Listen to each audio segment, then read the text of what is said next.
Tambang emas terbesar di dunia yang dimiliki di Indonesia adalah tambang emas Grasberg. Tambang ini berada di Provinsi Papua. Selain menjadi tambang emas terbesar di dunia, tambang ini juga menjadi tambang tembaga terbesar ketiga di dunia. Sayangnya, tambang emas terbesar di dunia ini tidak dikelola langsung oleh pemerintah Indonesia.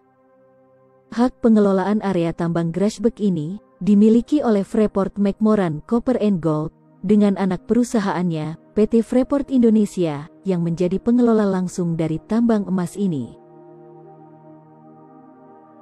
Ketika pertambangan ini dibuka, hingga sekarang, pertambangan ini telah menghasilkan 7,3 juta ton tembaga dan 724,7 juta ton emas.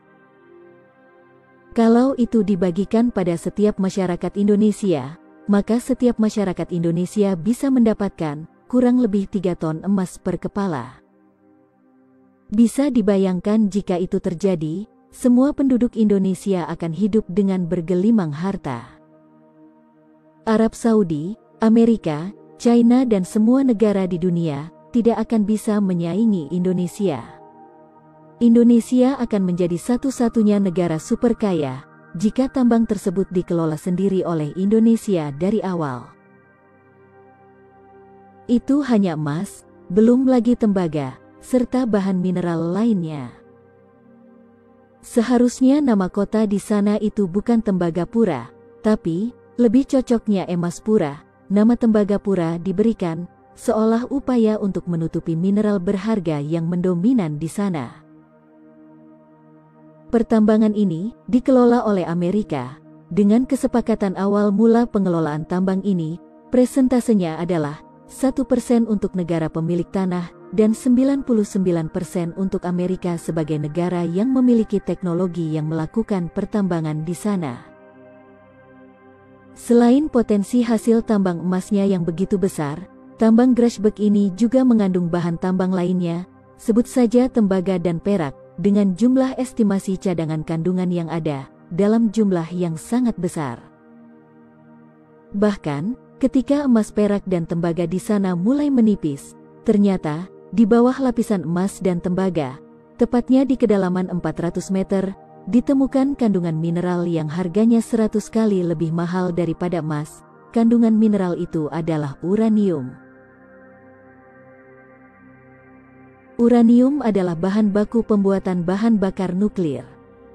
Belum jelas jumlah kandungan uranium yang ditemukan di sana, tapi kabar terakhir yang beredar, menurut para ahli, kandungan uranium di sana cukup untuk membuat pembangkit listrik nuklir dengan tenaga yang dapat menerangi seluruh bumi, hanya dengan kandungan uranium di sana.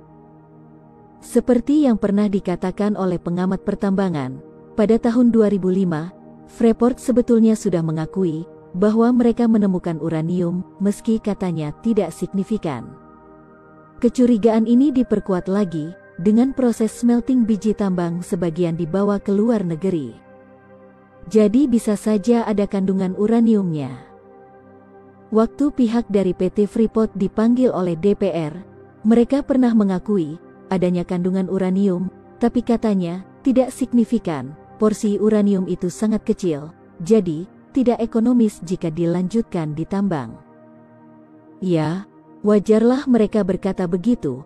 Di dalam kontrak dengan Indonesia, mereka hanya diperbolehkan menambang emas dan tembaga.